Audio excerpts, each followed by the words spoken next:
Are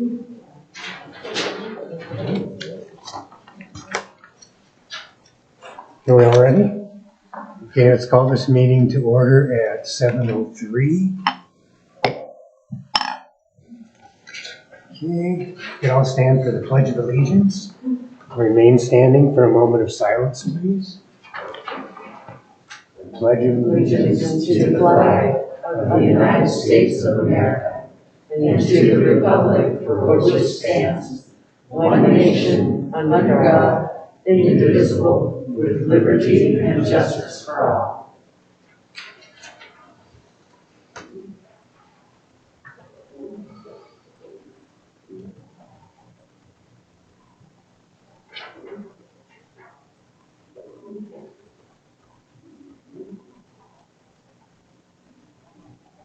Okay, thank you very much.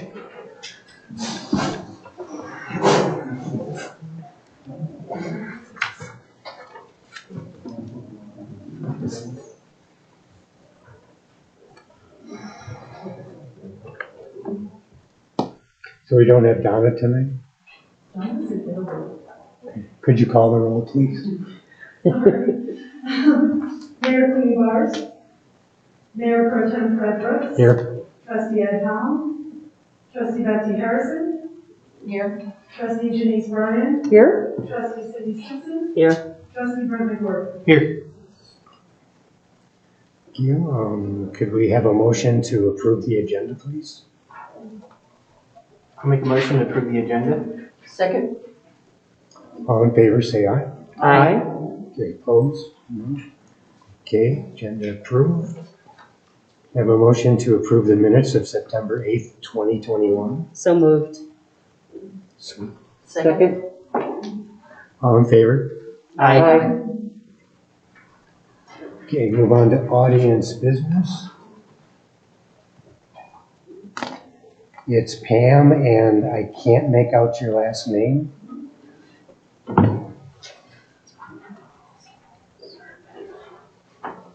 It's Serenian.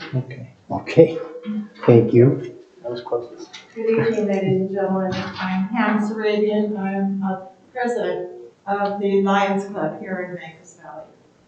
And I've been there for 3 years. I've been the president. And it's come to my attention recently that since 1982, we have been providing a Halloween carnival for the community, for all the children and everybody that wants to come, at no expense to anyone.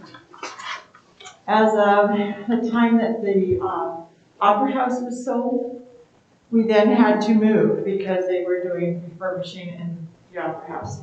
And we moved over to the community center, of which I did not realize that at that time from 1982 on, we had never been charged anything. And all of a sudden we were charged, and now it's up to $50 every time we use the community center. And we provide, fresh refreshments, games for everybody, and toys. The kids leave with absolutely tons of toys. And I would really like to have this continue for us. However, it is kind of a little bit of a hardship. We do different events during the year, of which we do use the community center, and we do gratefully pay for using it because we do raise money. This is not a fundraising experience that we do on Halloween. And I would really appreciate it if you would take the time to think about it and to possibly waive those charges for us. That's it. Thank you very much. Okay, thank you. Thank you.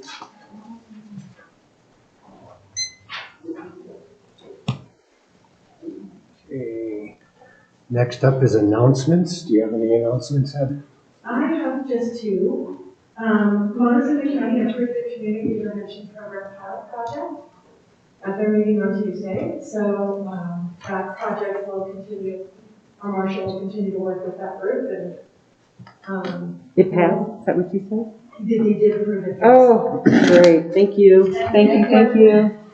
We budgeted for that in the budget. We budgeted for our portion of the 2022 budget. So they'll keep working on that. And now what we need to do is start looking for grants to Yeah, so super grateful for that. Good news. And then the economic development micro website is live. That was one of the things that came out of the RED grant in the strategic plan that we tasked our economic development coordinator with. We had actually wanted to have it live last year, but we got a little sidetracked with the economic recovery versus development. But that is now live. So when you go to makerscolorado.com and you click on doing business, it actually takes you to that micro website. So if you get a chance to check it out, let us know. And this is just phase one. We'll be fleshing that out as incentives are finalized and, things happen. But, yeah, so just to let you all know that. That's all I have for today. Anybody on the board? I have just kind of a suggestion. I think because we're all masked again, and we actually have people here, we need to remember to project. So talk to the back of the room and not to just ourselves. And I think that would probably help everybody hear what's going on. This is a reminder. Anyone else? No. Okay, next up, I have a proclamation. Town of Mancos, a proclamation declaring the second Monday of October of each year to be Indigenous Peoples' Day. Whereas the idea of Indigenous Peoples' Day was first proposed in 1977 by a delegation of Native nations to the United Nations, sponsored by International Conference on Discrimination Against Indigenous Peoples in the Americas, and whereas the United States endorsed the United Declaration on the Rights of Indigenous People on December 19, 2010, and whereas Article 15 of that declaration reads that Indigenous people have the right to the dignity and diversity of their cultures, language, traditions, histories, and aspirations, which shall be appropriately reflected in education and public information, and whereas Indigenous people in Mancos respect the interdependence of all humanity and living things and celebrate a vast and rich living tradition through ancestral recognition and diversity of knowledge, language, and perspectives, and whereas Indigenous people in Mancos have, as in all parts of America, endured centuries of cruelty, exploitation, and genocide, and whereas the Mancos area encompasses ancestral homelands of Indigenous peoples, nations, and whereas Indigenous culture has existed in Mancos before the European and Euro-American settlement of the Southwest, now therefore I, Mayor Pro Tem Fred Brooks, do hereby recognize that those now living on the ancestral lands recognize that harm was done and acknowledge that we have a shared responsibility to forge a path forward to address the past and continuing harm to the Indigenous people and the land, and that in the pursuit of shared responsibility and of promoting knowledge about Indigenous peoples, unifying communities, combating prejudice, and eliminating discrimination against Indigenous peoples, the town of Mancos does hereby proclaim the second Monday in October of each year to be Indigenous Peoples' Day. Passed and adopted and approved this 22nd day of September, 2021. Thank you.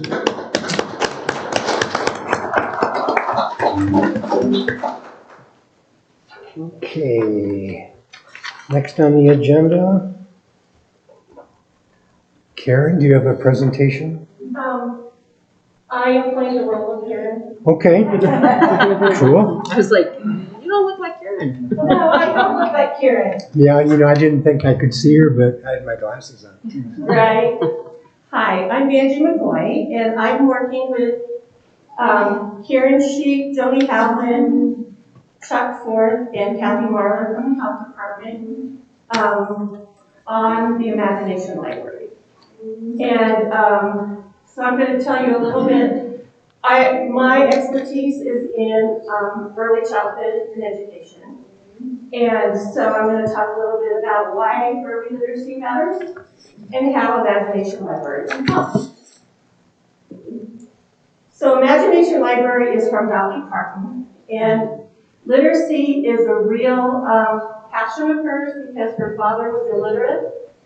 And so it was really important to her in her father's memory to help all children have the chance to have a love of books. And what Imagination Library is a book gifting program, and it mails free books to all children from birth to age 5. So by their 5th birthday, if they get enrolled when they're first born, they'll have a library of 60 books. And the foundation, Dolly Parton Foundation, mails out the books, and the communities are, the communities have to pay for the postage, and it comes out to about $25 a year per child. And the books come to the mailbox in the child's name. That's something else that is one of those have-tos with this program.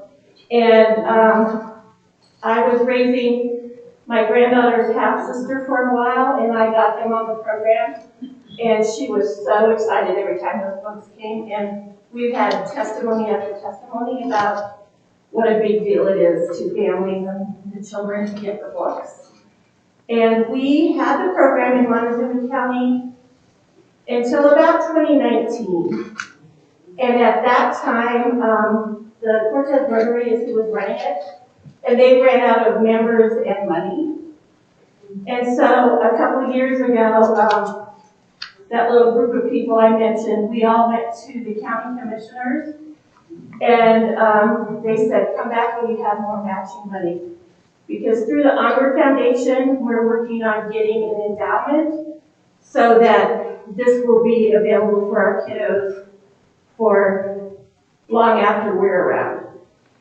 And so I have this graphic that I got with the help of the Colorado Children's Campaign. And what it says is that Montezuma County, we're a community with 100 children. 29 would be living in poverty. 54 would qualify for free or reduced lunch. 13 would be preschool age children, and only 5 would be enrolled in a preschool program. So, oh, and the important one, she just scooched up there, is 59 would not be proficient in reading at 4th grade. And that's the statistic I want you to keep in mind as I continue. So there was a 20-year study at the University of Nevada that found it doesn't matter if parents are rich or poor, if they live in the United States or China or Australia, if they're illiterate or if they have graduated college with multiple degrees, if there are books in the home, it increases the level of education their children will attain. So there's a direct correlation to number of books and educational attainment. So that's important. This program has been around since 1985, and the research has demonstrated that it impacts all 8 of those blue circles there. Most significantly, there's a 90% increase in kindergarten readiness, significant improvements in 3rd grade reading, increased parent and family engagement, including more reading in the home, and these families are more engaged with their public libraries. And closing the language gap early is vital for reading success in school, because a child's brain grows to 85% of its adult size by age 3. And so there's a critical window of opportunity, and that's why the 0 to 5 years are so important. And academic success at age 9 and 10 or 4th grade can be attributed to the amount of talk they hear from birth to age 3. And the reason that's important, this is in red because this is one of my favorite, most important facts, is that children stop learning to read in the 4th grade and start reading to learn. And so if we don't put everything we have into our young children and they are not proficient by 4th grade, that's when we get high school dropouts and the school to prison pipeline and all those things that we don't want for our kids. I'm not going to go through this logic model real closely, but I wanted you to have it in your packets. This is the Imagination Library logic model. The inputs for this program are books mailed to the home in the child's name, and they do include book sharing guides for the parents so that the parents will know great ways to use these books with children. And then there's the strategy, the short-term outcomes, intermediate, with the long-term outcome that we're hoping for is kindergarten literacy readiness. Okay, so this takes a village. Because we have to have private and public funders to provide these financial resources to have this program. And the way we have it set up now is Onward has a fund just for Imagination Library.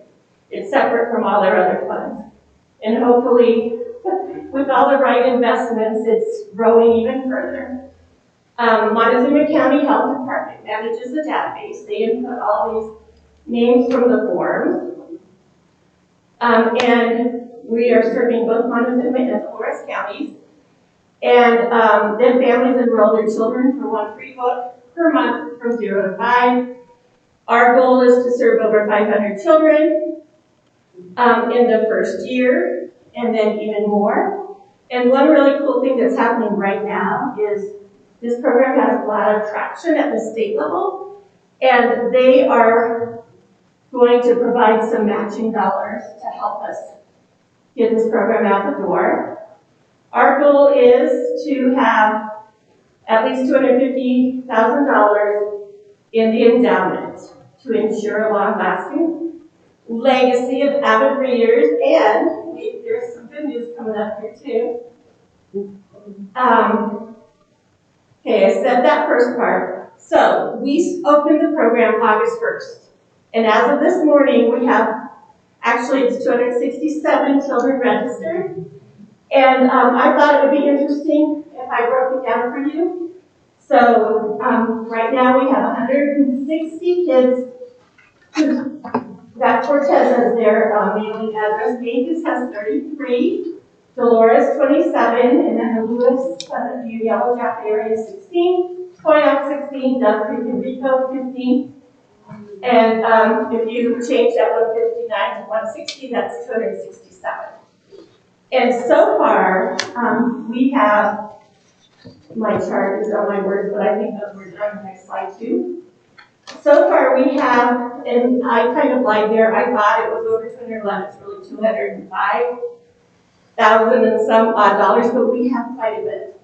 We had a private donor who brought in $100,000. Wow. Really passionate person for literacy. The Montezuma County Commissioners have pledged $78,000 towards this. So the second time we went back, we had good luck. And so we are going to the towns and cities. Dolores County Commissioners have also pledged some, for their little group of kiddos. And so my ask is for you to consider making an investment in the children of your community through this proven program. And so I wanted you to have the slides so that you could go back and look at the things that I talked about. And I really thank you for your time. And my name again is Angie McCoy, and I am the director of the Mount Dolores Early Childhood Council, and I'm also part of this Imagination Library team. And on your slides is my contact information, and I can hook you up with Karen or any other members of the team. Do you have any questions for me? It's more of a comment, but I've worked with Reach Out and Read, so it sounds like this program's a lot like Reach Out and Read kind of thing. It is. I used to host the Reach Out and Read coordinator for the area in my organization. And it's also a book gifting program when you go to see your doctor. Mm-hmm. And this is sort of like that, but it comes regularly in the mail. So is it easy for people to sign up? It is. And it's on- I have brochures and a couple of books to show you Okay. in my car. That's So okay. I'm like, oh. That's okay. So, but I will sneak them in, but it's very easy. There's a brochure that they can sign up on. It's our old brochures that don't, because we don't want to print new ones till they're gone. We have all of our current donors. And there's also a really easy link online on the Imagination Library website. Okay. It takes maybe 3 minutes to fill out. Yeah. And then we turn it into the health department and they get us registered and the books start coming. I think these kids that registered in August should be getting their first books at the end of this month. My daughter was signed up, she was born in 2018, and she was signed up with the Imagination Library right from the time she was born, and she loved the books coming. It was love great. them because it's their mail, Mhm. and that doesn't happen very often. Yep. Yeah, and when it went away for a while, parents were not happy about that. Jesse, did you have a question? Yeah, I just wanted to know, like, how you reach the kids to get the sign-ups. Well, the kids aren't going to sign up. But, Right. So, we did Third Thursday and gave out, the city of Cortez did their Third Thursday events, and so that was one public outreach. The Monmouth Early Childhood Council does a children's festival each year with free screenings and such, and we had, almost 100 kids sign up there. And then I have delivered flyers to every preschool and family child care home in the 2-county area. And that's how we get a lot of them. Plus, I'm a bit of a baby stalker lately. I see someone with a baby. And I go, hey, have you heard about this program? And I've gotten people in Walmart and places like that too. But yeah, we have them out of the health departments and things like that. The painting project. Oh yeah, painting project is fun. I think our nurse actually at the clinic here is where we signed up. yeah, I was just Yeah. trying to think where in Mancos Yeah, so would go. Mancos Early Learning has them. Great. I'm not sure that Dragonfly has them yet, but we'll get them there. And then yes, the clinic should have them. If not, I'll stop somebody. Yeah, they do. Good. We also have some at the library. Oh, good. Yeah, the libraries are a big partner. For sure. Yes. We have a new preschool starting. Yes. Okay. Yeah, I'm helping her with her puppies. So that's, yeah, she'll have them too at the nest. Great, thank you. Yes, absolutely. Well, thank you very much. You bet. Thank you for your time. I appreciate it. Thank you, Vanjie. Yeah. Thanks. Good work. Yeah.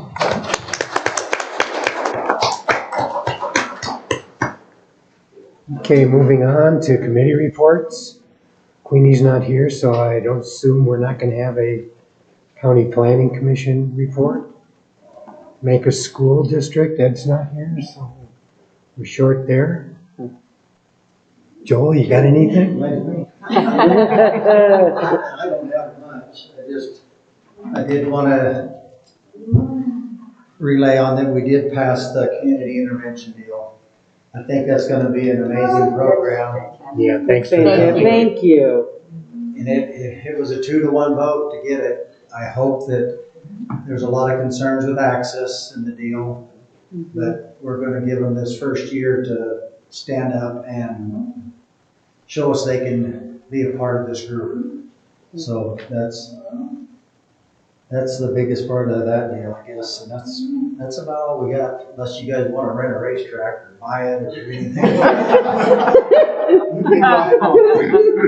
That's a little far to annex. Yeah. Okay, thank you. Thanks, Joel. Okay. Next is 2022 first round agency contribution applications. Did you want to introduce that, Heather? Sure, so I invited everybody. I'm just gonna go to the back of the room because I'm gonna recuse myself and vote on this. Okay. So we did invite the applicants to come. We had 6 agency contribution applications, and I put a spreadsheet in the board packet. The contribution request total $8,500. However, one of the applications was incomplete. So I don't know, I don't see that person here tonight, so I don't know.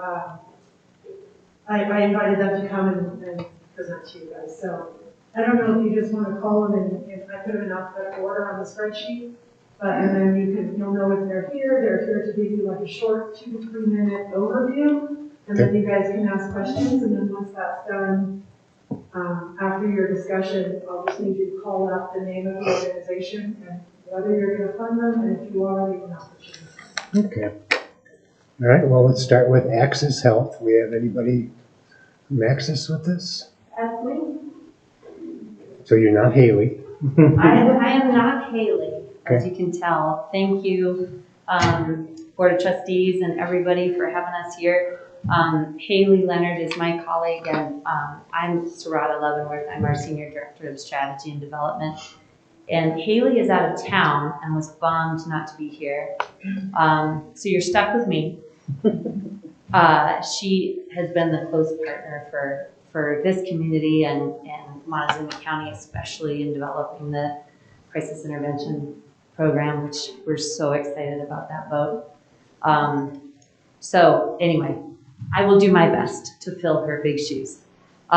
So first off, we're here because we submitted an application for ongoing support from the town of Mancos for the acute treatment unit. The town of Mancos has supported the acute treatment unit for many years since it opened, and that's been so appreciated. And before we dig into that, to your point, we're super excited that the communities have rallied together around the CIP program. That's been really cool to see. As you pointed out, I think Access has a chance to work differently with partners.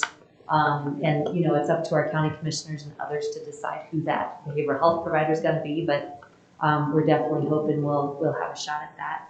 But regardless, it's just a really cool chance for all of us in Montezuma County to get together and respond to behavioral health needs differently. So we really appreciate the Marshall's team in being such a key part of that process.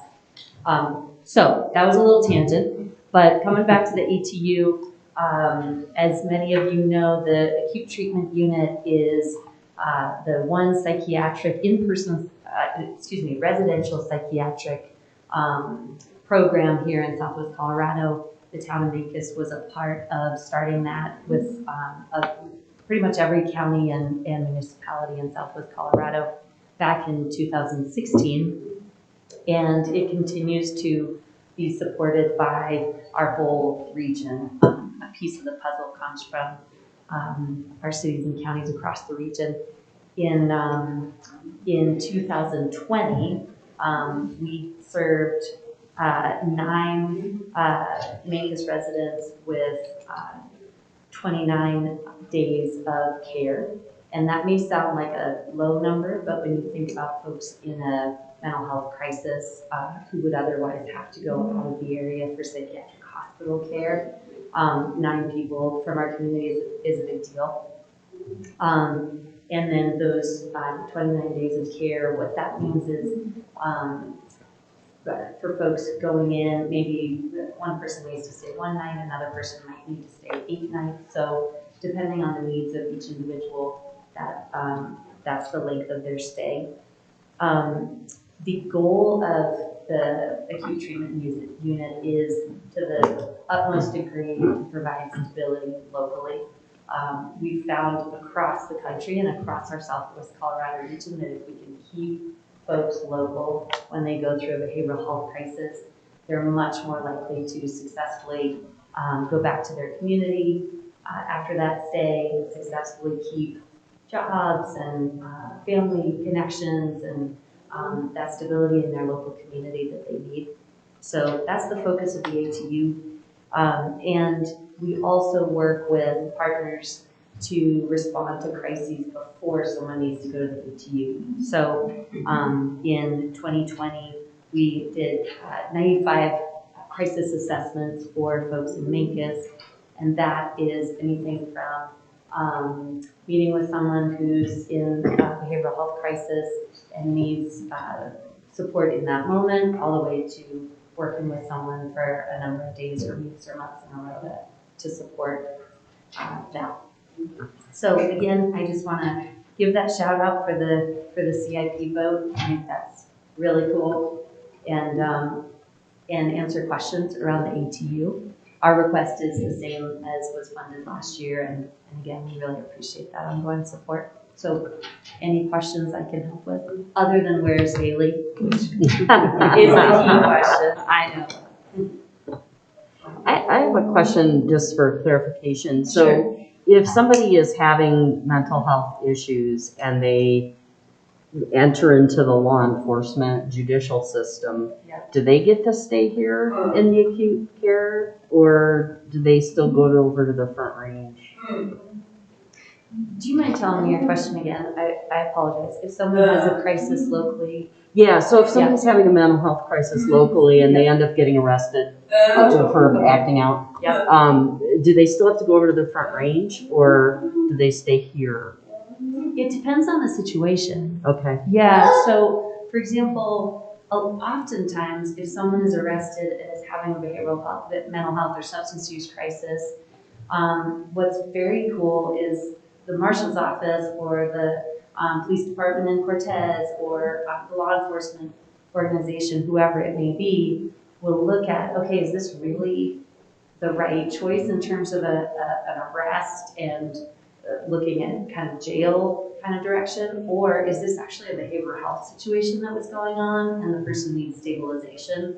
For example, disruptive behavior can kind of go either way. So the long answer is it sort of depends on the circumstances. Okay. The idea with the CIP program that I think we all know about is just that the more we can divert people from the judicial system and from incarceration, the better. We can save money locally. We can keep our law enforcement teams safer, et cetera. So that's really that program. Hopefully it will even increase more our ability to divert law enforcement arrests and judicial involvement. Yeah. Cool. Yeah, because keeping people in their home community allows their family to participate in supporting them and all that. And so, cool. Thank you. Yeah. No, that's huge. And it's interesting because historically it was sort of this concept of, oh, this person needs to go to a psychiatric hospital and then they'll come back sort of better. Mm-hmm. But then over the years we've found that we, being behavioral health providers all over the country, have found that, actually people come back who are then disconnected and don't have that support and end up recidivism to that psychiatric hospital. Whereas with the ATU, we don't see nearly as much recidivism as you do in a psychiatric hospital. The length of stay is actually a lot shorter too. Psychiatric hospitals tend to be about 10 days, ATU tends to be about 3. Okay. Again, just because family can visit, employers are checking in, all those things that keep us all more stable. Nice. But yeah, CIP is a way to even fortify that, even more than the crisis teams able to. Thank you. Yes. What other questions can I answer? I'm good. I think we're good. Thank you. Awesome. Well, thank you guys for your consideration. Thank you. So we're going to hold off and talk about funding at the end of all the presentations? Yeah, Okay. Community Connections. A representative, please.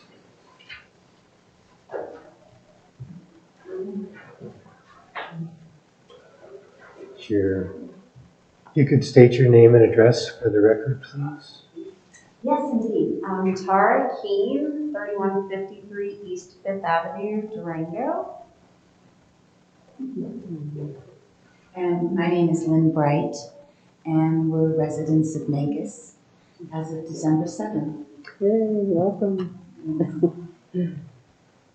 So thanks so much for having us and for your generosity over the years. I'm Tara Keene, I'm the president and CEO at Community Connections.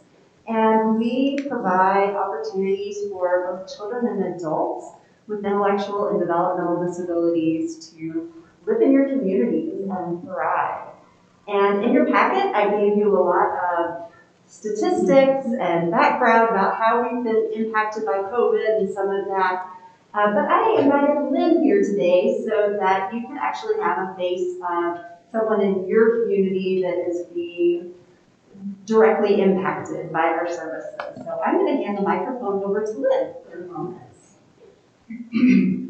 We are here to support Community Connections, and we're very grateful. We came on December 7th with our daughter Whitney, who's just turned 43 about a week ago, and our life really changed dramatically. We lived in Denver, Colorado for almost 28 years. Whitney had a pituitary gland issue and was in the hospital intensive care for 5 nights and 15 nights and almost died. She came out of the hospital on a G-tube and with oxygen, and we had dealt with her handicap. She was 9 weeks early when she was born and had a real traumatic delivery, and so she's always been had a lot of challenges, but as of last April, our whole life changed. So anyway, it was very jarring, to say the least. It was in the middle of COVID, and we weren't able to see her for 11 nights, and we got out of the hospital with her on the 31st of April and wanted to make a major change in our life. So we left Denver, and we came to Mancos on December 7th, and we knew about Community Connections and that they served an awful lot of different counties, and but we didn't realize really how difficult it was going to be to support someone like Whitney. We just had absolutely, we had no idea it was going to be this difficult. So at 70 and 71 years old, we have not had any respite, overnight respite at all. We've been her caregiver since we got here, and have been, with the help of Tara, doing ads with no avail, basically, that we have not been able to get a little support for the two of us a few nights a week. However, what Community Connections has done for us is they've given us 2 days a week on a Wednesday and a Thursday for us to be able to get out and get a break for total care. Whitney's a total care person. She can't walk, talk, feed herself. She's on longevity all from the very morning, these boxes through her G-tube all day until she goes to bed. So she's a continuous feed person. She has no behavior. She's just a doll, but needless to say, she needs a lot of support.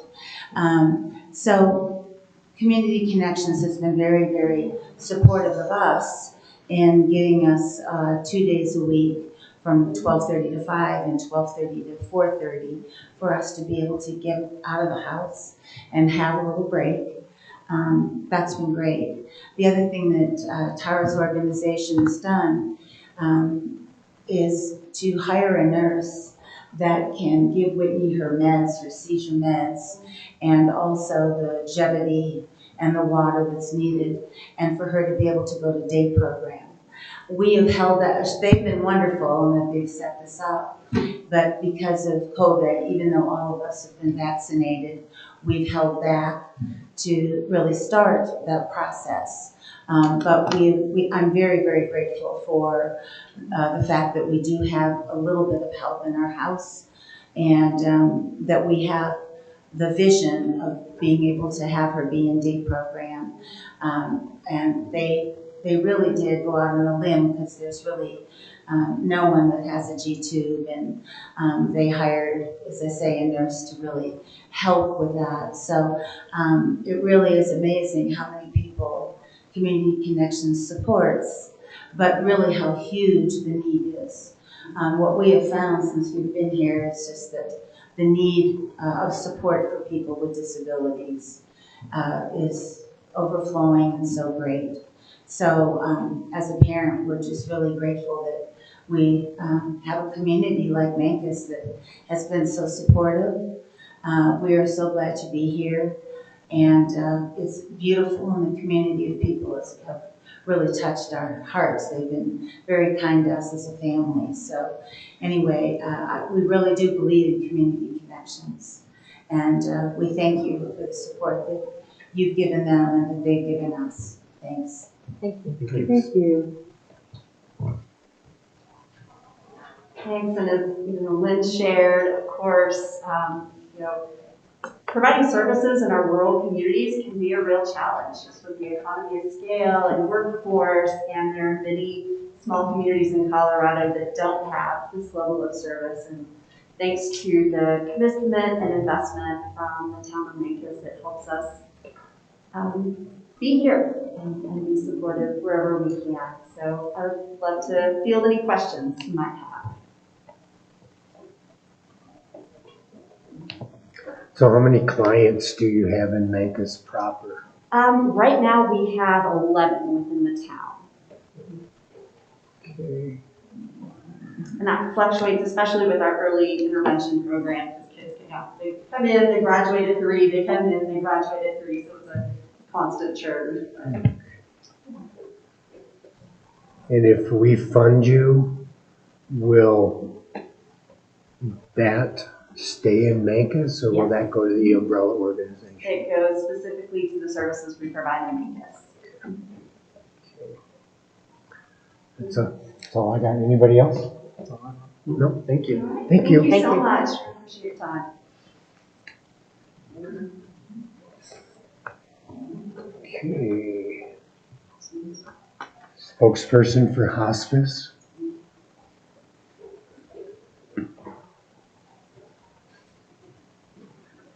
Can you give us your name and address for the record, please? Carol Baumgartner, 7617 Road 40.5, Mancos. I'm the Executive Director for Hospice of Montezuma. I've been with Hospice for 18 years.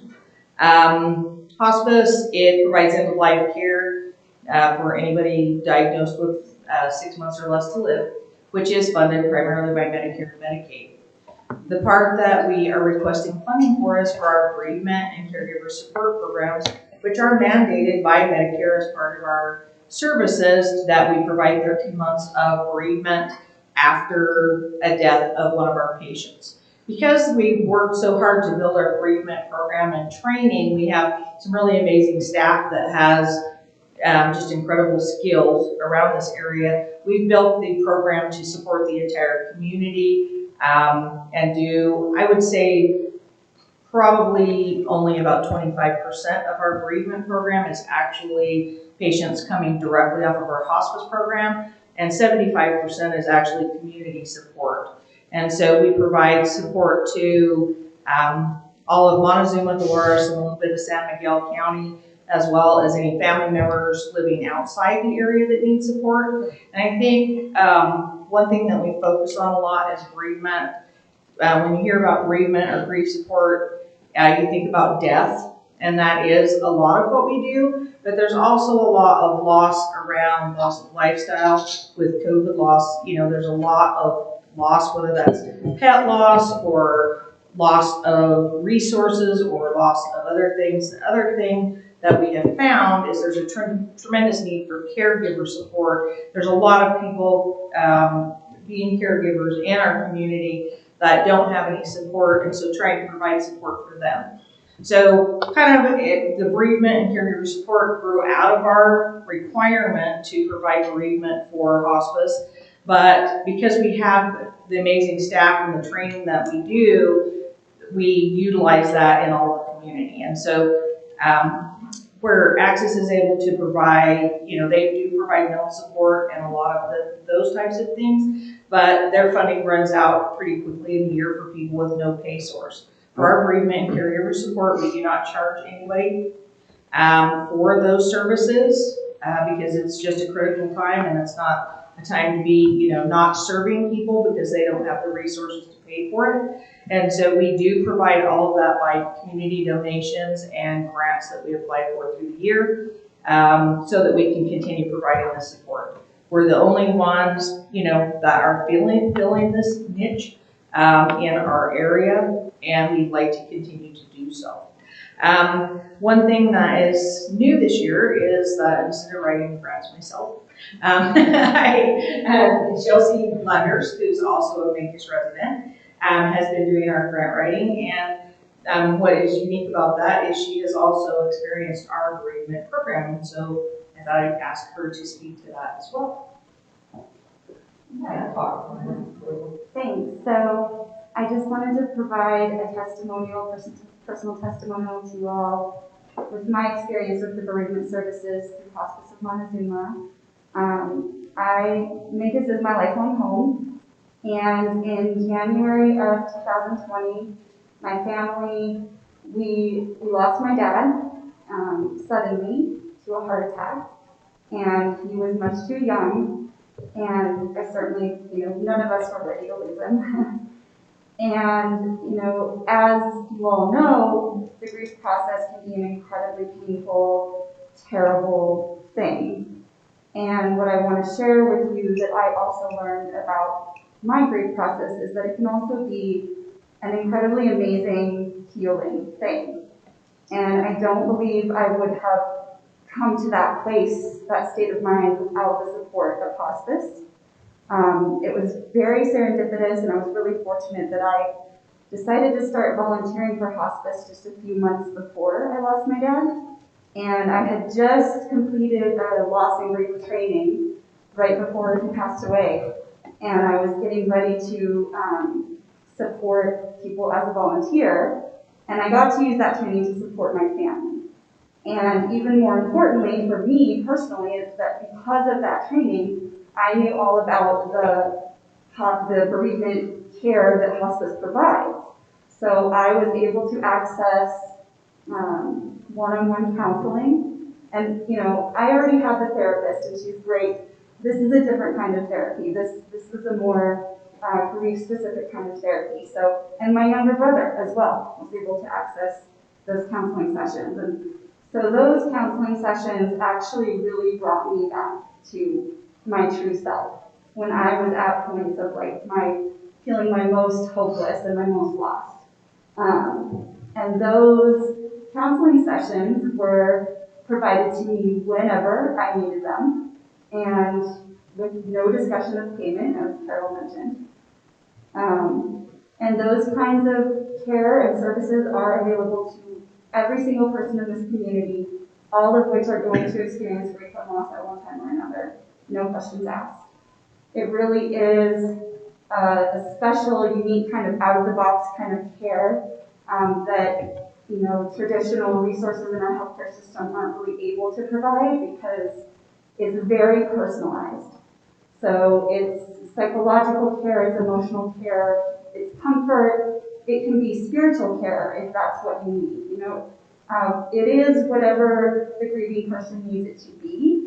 And in order for grief to really be the kind of healing process that I experienced, I believe it needs to be adaptable like that. So that's what Hospice is able to do. And I really, with this funding, we specifically stated a goal around wanting to get more visibility of this kind of care out there. I want more people in my community to be able to have this kind of care and experience the grief process the way I did, experience it as the beautiful healing thing that it can be. So thanks for letting me share that, and thank you for any support you can provide. Thank you. Any questions? I think the same question. How many people have you served within the town limits of Mancos in the past year, would you say? For bereavement support, Bereavement caregiver support. Yeah, It's just, about 11% of our overall bereavement. okay, I don't know the number off. okay, yeah, okay, thank you. We'll get back to you pretty quickly. Yeah. Yeah, we know where those numbers are. Yeah. Okay, thank you. Thank you. Yeah.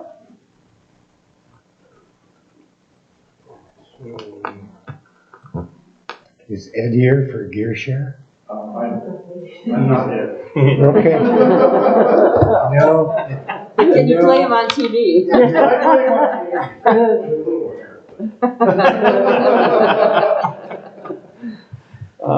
Okay, Lee.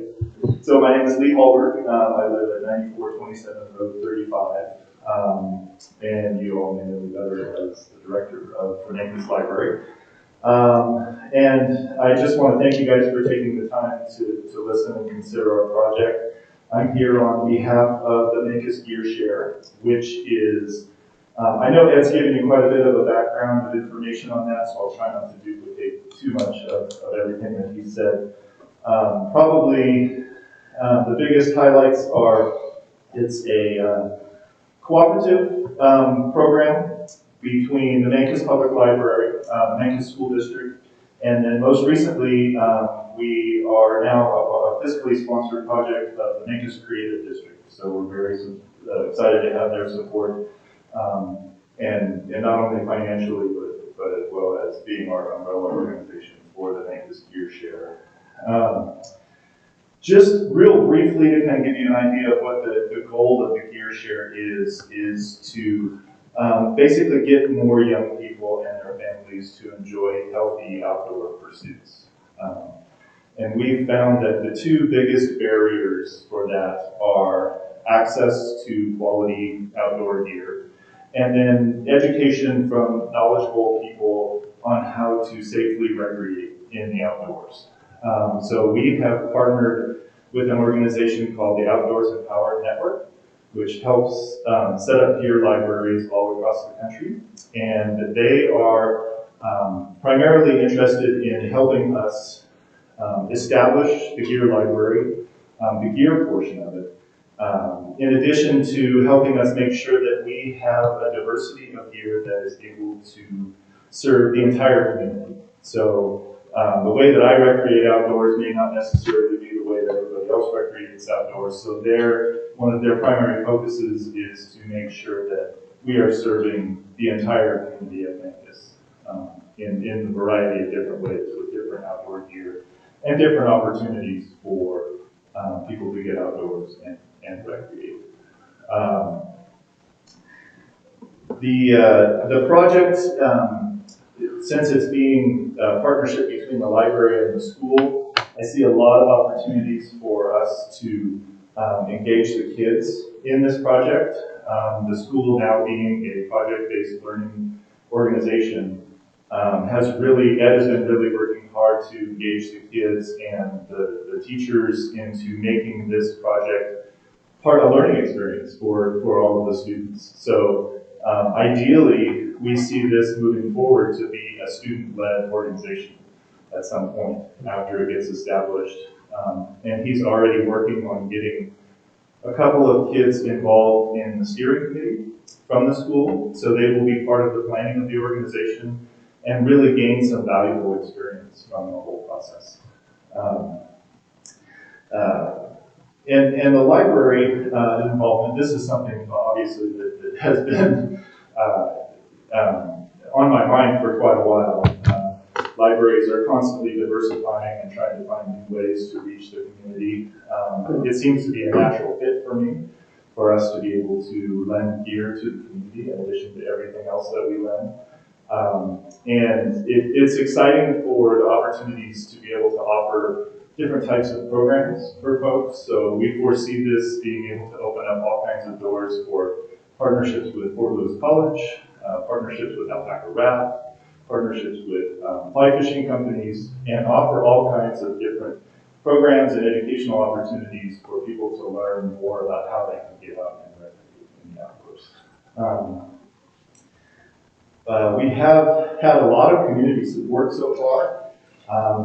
Currently, We have $3,500 in support from the Creative District. The Mancos Friends of the Library have given $1,000 to support the project. Alpaca Raft has given $1,000 to support the project. And then we probably had a total of about $1,500 in-kind gear donations so far. What I like to call gently used outdoor gear to get a really good start on building the gear library. So far, we need to identify, so we have enough funding now that we can purchase a shed. We're looking at a zircon-style container for the library. And part of our request from the town, since the Creative District has been kind enough to lend us space behind the Common Press building to locate that shed, is we would like about $500 worth of road-based gravel to level that spot out and create a space behind the Common Press. So, and in addition to that, we're asking for a $1,000 contribution towards the support, the financial support of the building. Any questions?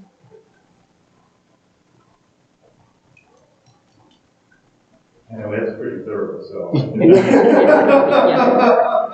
imagine we've all heard most of this before. So. A couple times. Yeah. Well, I think it's interesting that it's taken off so quickly.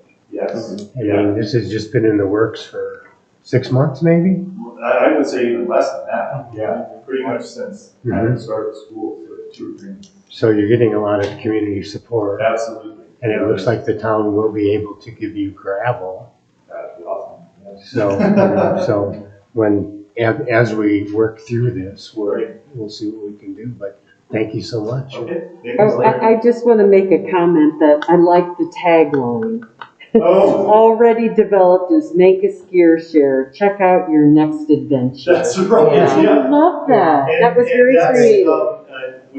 Working with TJ Zark, that was developed by students at the school. Oh, that's so So cool. the students are working on a tagline and the logo for the group. Yeah, that's in this right, but that's really great. I highlighted it. I'd like to take credit for it. Oh.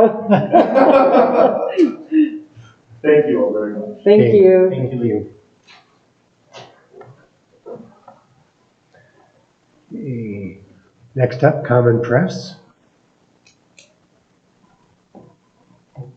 Nobody from the Common Press? Kind of awkward. I'm here. I can speak for the Common Press. Okay, if you would please, Betsy.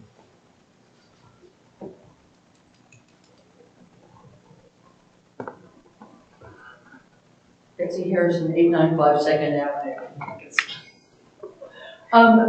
Yeah, the Common Press, I think everybody's familiar with it. And we've been, since 2018, we really finished the restoration and we've started giving classes and opened the building. And this last year, COVID sent a lot of people outdoors.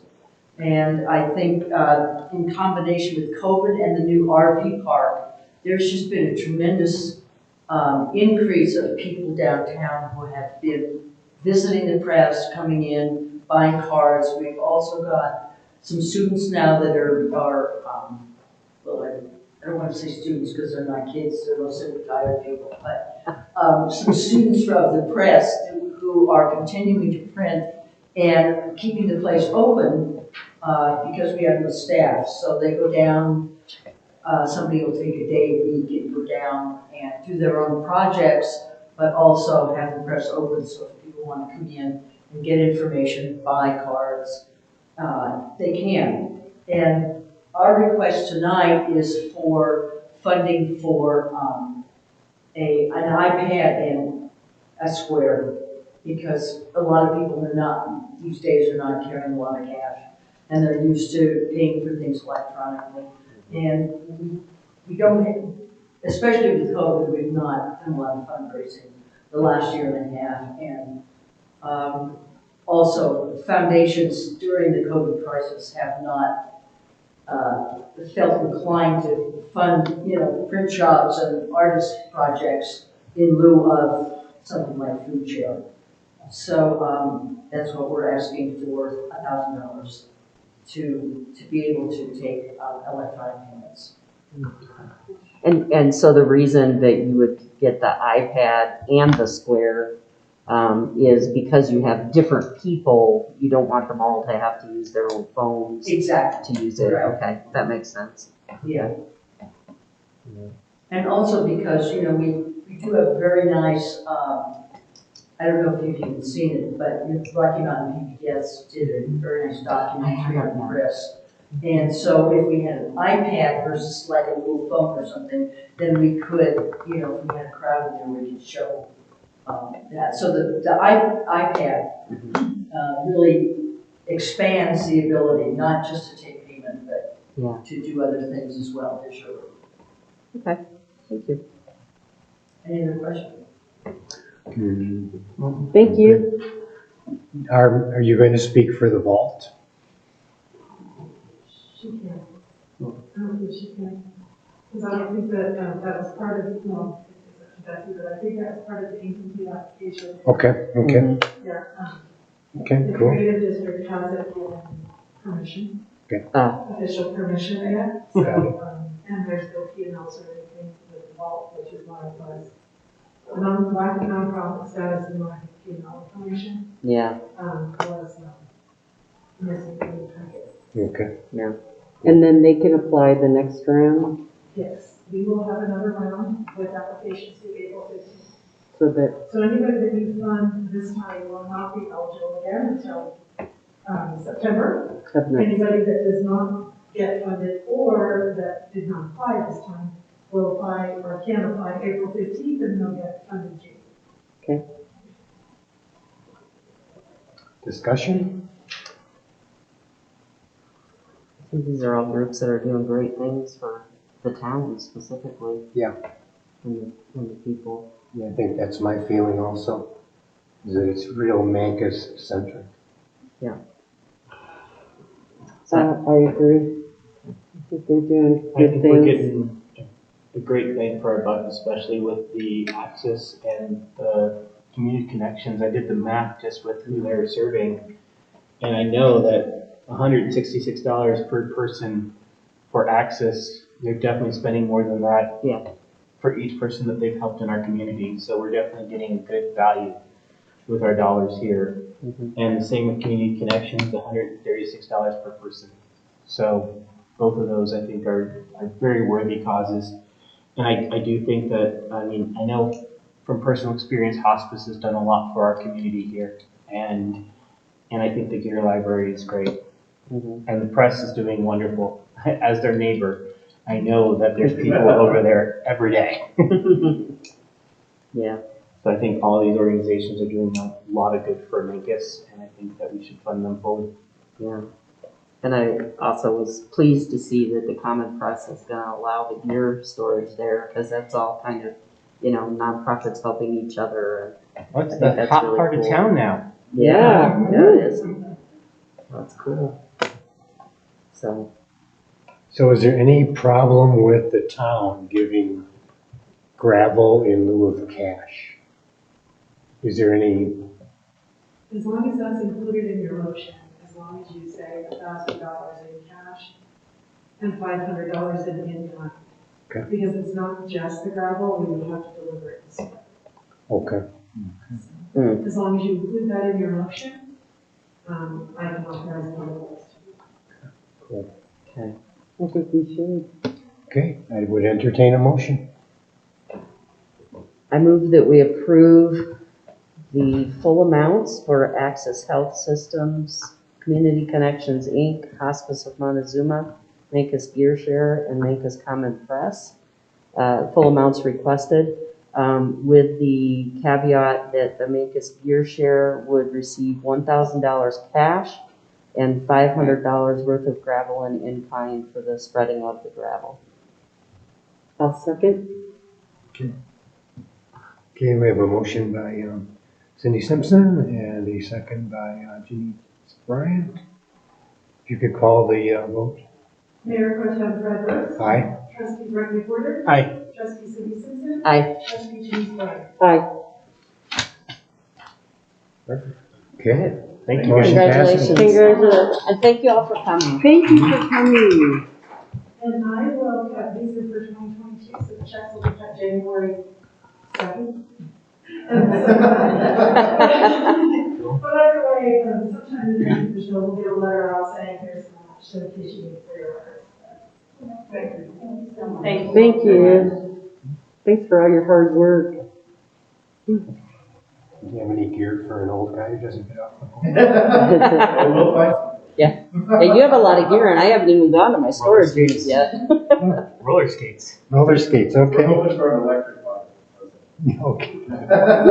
Sounds dangerous. Oh, Yeah, that's I can cool. see Fred, Yeah, that could be fun. Yeah.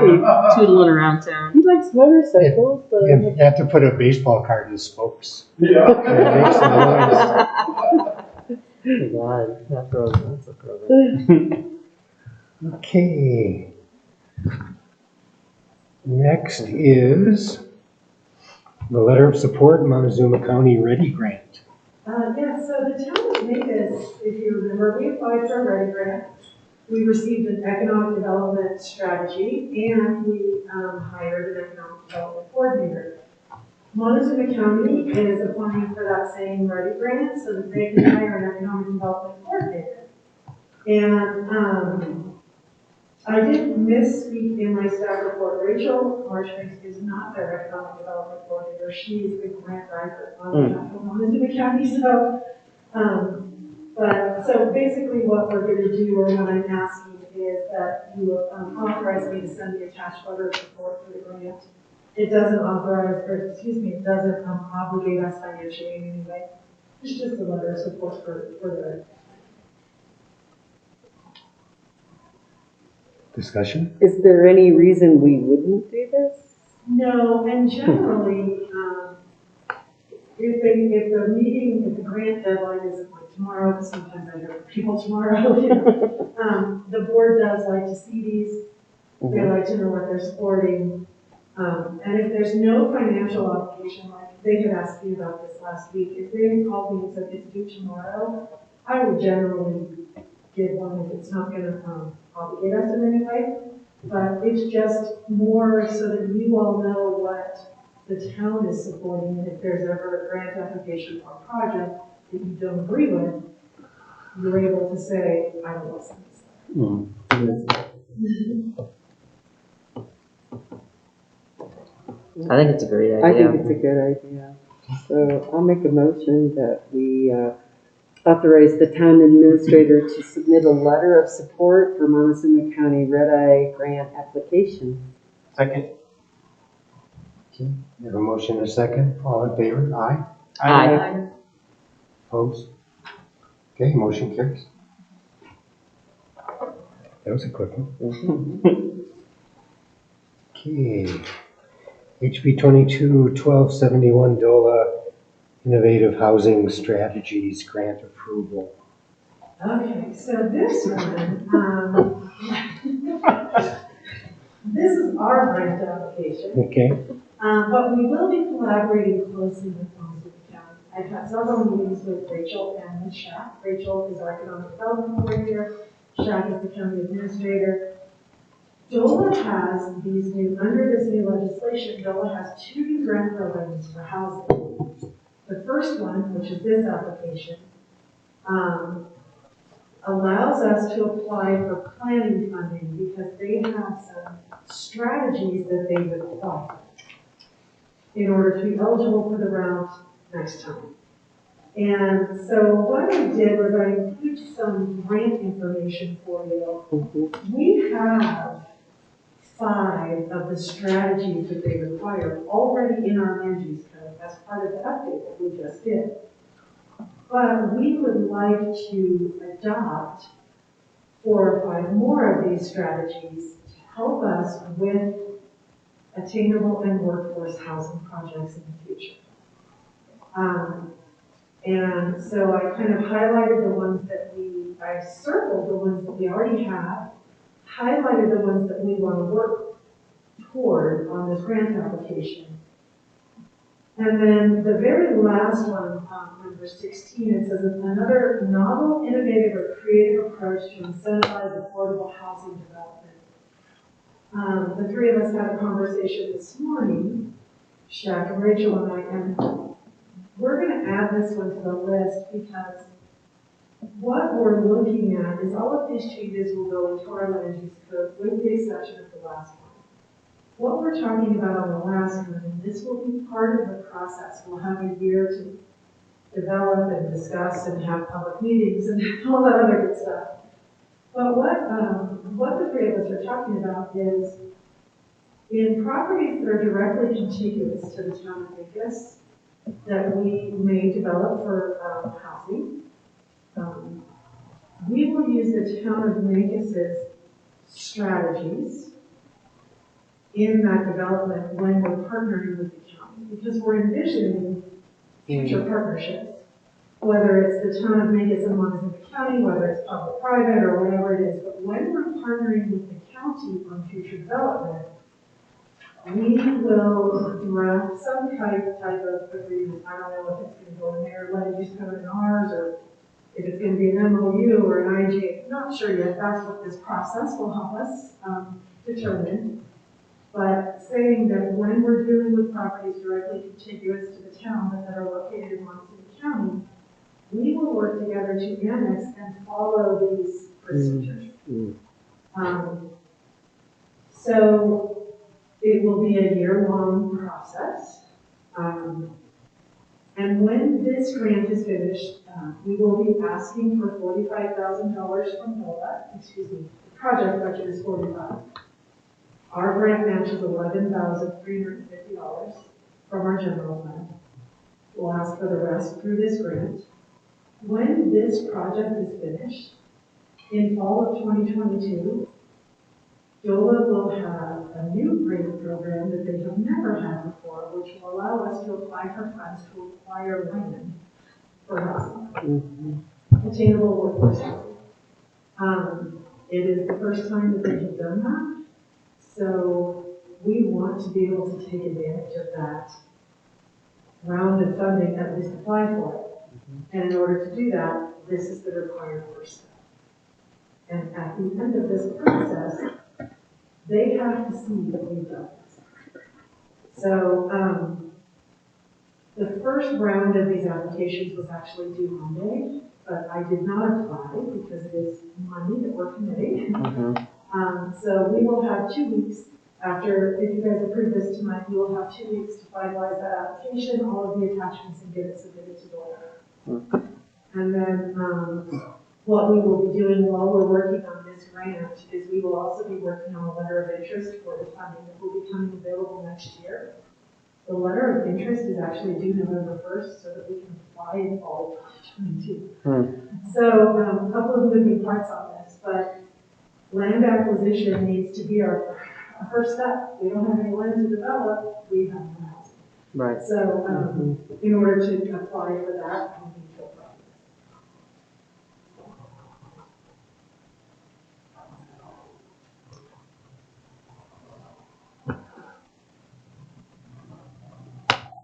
Anything you want comments? Sure. I think this is a great idea, and I think I'm really glad that we currently have a moratorium on the second, the issue that we're having with the short-term rentals. Because if all of our town is suddenly second homes, third homes, and short-term rentals, we won't have any attainable workforce housing. And so I think this is a really important step, and they both kind of need to be dealt with at the same time. And so I think it's really awesome timing, although the grant period is very short. No, it's okay. And we're using the same consultant. The same consultant that helped us with our land use code is helping us with our short-term rentals. She just helped Dolores. I've given her contact information to Shaq. And she's helping us with our short-term rentals. And I've reached out to her for this project. So, and this project requires a consultant. We couldn't use in-house staff even if we wanted to. It will not pay administrative costs. Yeah. So I reached out to Elizabeth to say, hey, she helped me develop the budget, so for the grant application, And then, once we execute the contract, we need to reach out to DOLA. Our rep said, after the contract is executed, call us because you may not have to bid out. DOLA may not be requiring that we bid it out. I don't know how that works, but I figure once we receive grant approval, it's always a month or two before we get an executed contract, so we will finalize that when we receive grant approval. I have a curious question. Why is a letter of interest almost a year in advance? I have no Do you have any idea? It just seems odd to me. So they can ramp up staffing to review all the grant proposals they're gonna Yes, get. because I bet they'll You might not be wrong. Yeah, right. I was just going to say, I honestly think that's Yeah, it, because we had a conference call last week with like 8 representatives from DOLA and Rachel and Chuck and I, and they don't anticipate that this round is going to be very competitive. They have a feeling that they're going to receive tons of applications for the next round. Everybody. Because they're not quite sure people have grasped the fact that these strategies are required before you can apply. Mm-hmm. So I think that's where the letters of interest are coming from. The other piece of it, I think, is if we submit our letter of interest by November 1st, they have enough time to know that we're going through this process. They can work with us and make sure that the strategies we develop will still make us eligible. We're not wasting our time here when the time comes to apply. Thank you. Anybody else? Entertain a motion? I move we authorize the town administrator to submit a grant application to the Department of Local Affairs and authorize the mayor to execute the grant contract upon award. I'll second. Okay. Motion and a second, all in favor? Aye. Okay, motion carries. Next up is it ODIT? Oh, edit. Economic Development Organization. Oh, edit. You know, I think I like it my way better. I do too. I didn't include any attachments because this is an online application and I did not get to print. And this is going to be one of the last grants. I don't know if you guys have it's registered, but in the last year there's been a lot of, hey, can you guys print these grant applications? And once we do this, it's going to be time to start focusing on actual projects and stuff because grants take a lot of time. But Rachel and I couldn't really walk away from this grant because there's 0 cash match. The requirement is that you pay an economic development coordinator through COVID, which we did. Mm-hmm. And we can recoup $25,000 in those expenses that we've already paid. It's one of the simplest grants I've ever seen. I have no idea. I'm assuming it's going to be incredibly competitive because it's very easy. But it doesn't hurt for us to apply. Again, no match, and we're recouping. We're no worse off. If we don't receive it, we're no worse off than we are today. So, but we do need, obviously, board approval to apply for it. So no downside whatsoever. No. Other than the time we spent on the grant application, which is going to total maybe 2 weeks, it's fine. Okay, entertain a motion. I move we authorize the town administrator to submit a grant application to the Office of Economic Development and International Trade, ODIT, and authorize the mayor to execute the grant contract upon award. I'll second. Okay. I have a motion and a second, all in favor? Aye. Okay, motion carries. Go ODIT. Go ODIT. Go ODIT. You like ODIT. We just renamed your thing. Okay, on to the contract for Parks and Trails Master Plan. Yes, so I'm just seeing that I don't see that I included the bid sheet in here. I meant to. We budgeted to pay cash this year in our budget for a Parks and Trails Master Plan. We had a $40,000 placeholder in the budget, so we sent out a request for proposal. We received 3 proposals. Excuse me. And I posted the bid sheet on our website. I apologize, I thought I meant to include it in here. So we received a bid from Green Play, which was, I believe, started out at 49. Yeah, that's in the package. Okay, and then we received a bid from DHM, which is 41.5. Yeah. Then we received a bid from MIG, which was 79,999. Wow. So, the review committee looked at all of them. MIG was so far out of our budget that we concentrated on Green Play and DHM. Both of them are extremely qualified, so we did some interviews because Green Play worked with the school district as well, and so did DHM. So they have some local knowledge. So we asked some interview questions, which I included in the packet. Hopefully you can find my writing. And then during those questions, one of the things that came up was, is there an electronic component to your bid? Because we asked for that, and I wanted to clarify that it was going to be included kind of ahead of time, because both of them were not necessarily vague, but they didn't give a lot of detail as to how that outreach was going to happen. Oh, yeah, okay. So, Green Play said absolutely we can do that, and they added $4,500 to their bid, so their bid actually came up with $54,495, which is still not outside our realm of possibility. It was included with DHM. And then, so after the question and answer, and we reviewed the responses really in depth, the committee is suggesting or recommending that we hire DHM. The qualifications for both are stellar. The price for both is relatively close for a project of this size. They both will do great community outreach. They'll both do great electronic outreach. DHM, in our opinion, edges out Green Play slightly because DHM they did our last Parks and Trails Master Plan, right? They also worked with the school district on projects. They have done other projects for the town of Mancos, and they are very, very familiar already with our parks and our infrastructure. So just, there will be, I think, less of a learning curve with DHM. They were both very, very comparable. It was a tough decision.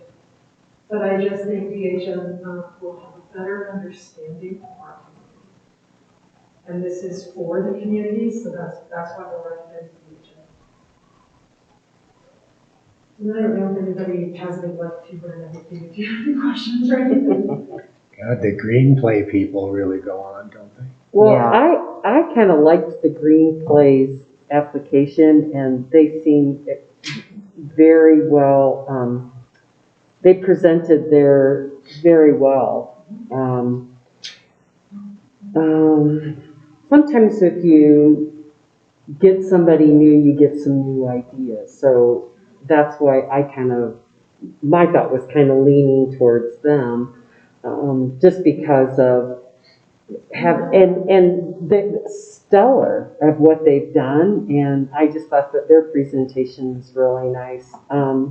And I thought, well, we don't need to be cheap, do we? I don't know. The other question I have, though, is who's the review committee?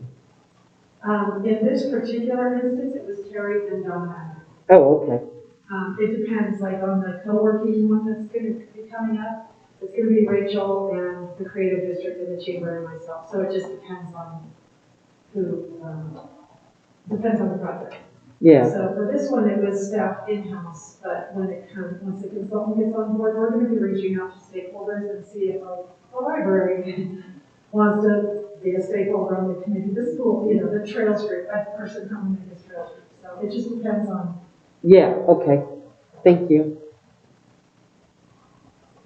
The other thing about the Green Play, they really, they also have that, another organization, and so you just have this massive amount of knowledge, experience, and skill level. So those are just my comments on it. And not that the other thing about the DM, they never even put in their information what that stands for.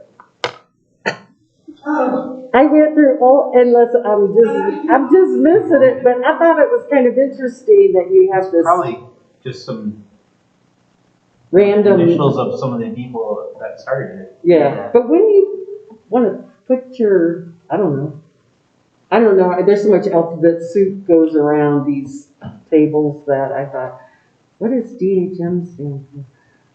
And I don't know, because Walker Christensen is their president, so I. Yeah, and Finney, that little Finney girl is in that group, and so I just was like, what does this stand for? Those are just comments, I'm just throwing things out. It was a tough one. It was, we really liked them both. We really did.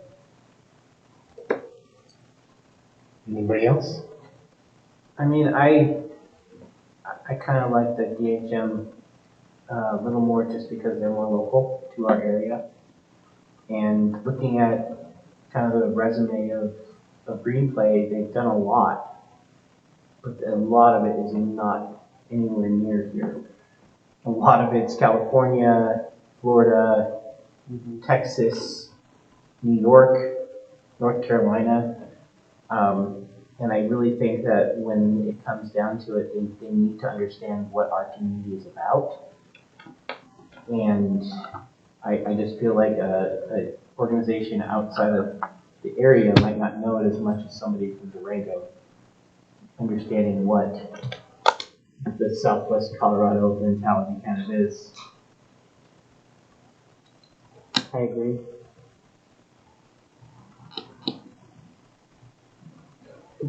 It looks like the other ones, though, they have done a lot of stuff in Colorado also, but I hear what you're saying. But I also just kind of stand on the premise that when you just have so much in-house stuff, you know, it's kind of nice to have somebody with a little bit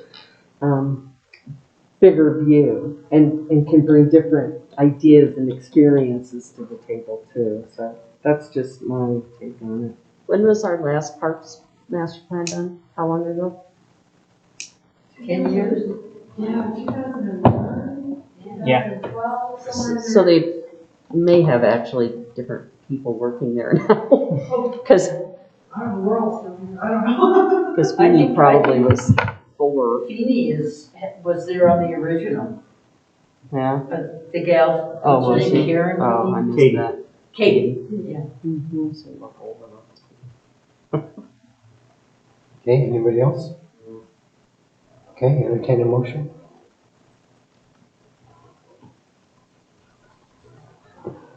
I move that we award the contract for the Parks and Trails Master Plan to DHM Design and authorize the town administrator to execute the contract. Second. Kevin? Sorry, can you amend it to say in an amount not to exceed $40,155? So amended. Second. Okay. Let's have a roll call vote on this one, please. Mayor Pro Tem Fred Brooks. Aye. Trustee Betsy Harrison. Aye. Trustee Brent McWhorter. Aye. Trustee Cindy Simpson. Aye. Trustee Denise Bryan. I Motion carries. Items for October 13th. I'm trying to get together for the citizen memorial discussion. At least maybe some ideas. I don't have anything else for this workshop, so if you guys have something else you would like to talk about, just let me know. And then committee reports, bills and claims for September. We will have a public hearing on the 2022 budget introduction. That's required by law. And then the short-term rental discussion will start. And that's going to be an ongoing conversation, but we'll start the conversation on that date. And then I'm thinking that maybe future workshops might, we'll need workshops for that. I don't know if you want to have that discussion to start at the workshop.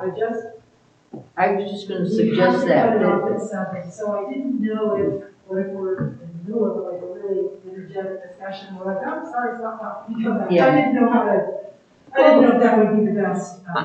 I would say let's go ahead and put it on the advertisement for the workshop so that interested parties can attend. And then if we don't get to it, it's fine, and we can just bump it. Yeah, I have to agree with that. But that way we've at least advertised that we're going to be talking about it. At the workshop instead of the board meeting? Yeah. Yeah. Yeah, I think it's, Well, we have to get to it because Elizabeth is gonna come down. Oh, okay. Well, then we'll get to it. And that's the short-term rental. She's helping us address that. So we Okay. would have to get to it, but we could do short-term rentals at the workshop. And Yeah. just know we've got an hour. Yeah. right. And then I can put the memorial discussion like actually on the agenda. That'll probably be a shorter discussion, I would imagine. So I'll put STRs on the workshop and memorial on the agenda. And then we also have an executive session at that meeting. And Yeah. I'll ask David how, we have to advertise differently now because the laws changed. So I'll figure out what that language would be and put that on this. Yeah. And then based on public comment in the presentation today, I have a couple of questions that'll potentially end up in something on the agenda. So the Lions Club requested $50 waiver. Is that something we even deal with, or do you guys deal with that and make a decision based on the regulations that we have? They did ask us to waive it, and we did not waive it. Okay. Because the board had discussion and set the rates for nonprofits, and there's no longer The waiver. nonprofit usage. Yeah. So it changed. So they haven't been paying that the whole time, but now because we changed it, it's different. Okay. All right. So we don't have to do anything there. Can I just ask a question on that? I mean, is it really a party for the town versus a nonprofit organization event? It's a nonprofit organization event, it's not a town at all. But I mean, is it something that they're doing for the kids in the town? It's just their it's their annual Halloween carnival, they do it every year. Yeah. So I don't. But I don't have kids. Because I know Queenie always does the trunk or treat thing, and it's like, it seems like there's two competing events or complementary events. Maybe they do have it on Halloween. I apologize, I'm not sure what. Yeah, that's okay. They requested. Yeah. But we don't, have a mechanism anymore to waive. Okay. Yeah. And then my other, thing is that I was going to say immigration library, but imagination library, sorry, I'm really tired. The imagination library, would that fall under like what we just did tonight? So they would need to apply for our second round, or is that something? I would strongly encourage that. We're trying to. Yeah. We kind of got away from it a little bit with COVID, so everything was squirrely, but what we talked about kind of before was trying to start directing people doing funding to the agency contribution process, rather than coming to you at various times throughout the year. Okay. And so have we reached out to them and told them that? Hey, you need to do this. We did originally. Okay. But this one was a little strange because she came, we had a conversation, she came during audience business, and you said put it on the agenda. Yeah. So, this one is a little off. Yeah. I don't know if you want me to say, hey, we want it, apply in April for your, for the agency contributions. The match you can give under that program is $1,500. Yeah. And what are they asking for? She's not gonna. Yeah, they just kind of said, we want money. Yeah, I thought at one point. They need $250,000 and they raised 205. 211, 205, something like that. So she didn't put a dollar amount on it. Yeah. So again, this is one of those, you can do whatever you want. Right. There's no law that says they have to apply here, so. Yeah. We can, you guys, if you want it on an agenda for the next agenda, and you want the dollar amount, or you want to talk about a dollar amount, or whatever. Right. But she didn't really put something to it, so I wouldn't be able to say, yeah, our budget can afford this, because I don't. It would be totally up to you. I like the idea of funneling them into our existing program. I do too. Of requests. And we do have the option, don't we, of increasing the amount of funding? We have. Within the budgetary constraints of, in other words, we can go over 1,500 if we want. Not through the agency contribution process. That's our max. The only time we've given an organization more is if they asked for like 750 and you said, no, we want to give them 1,000. But We've never Our cap increased it, but we've always capped it. Yeah. I thought we'd gone over that So if you think before. you're going to give more, it's gonna need to be a separate agenda item. Yeah, And again, that's, yeah. we can do what I want. I think I would like to see them funneled into our existing program and then see where we go from there, if there's anything else. Yeah, I would ask the same thing. Have them fill out the application and apply.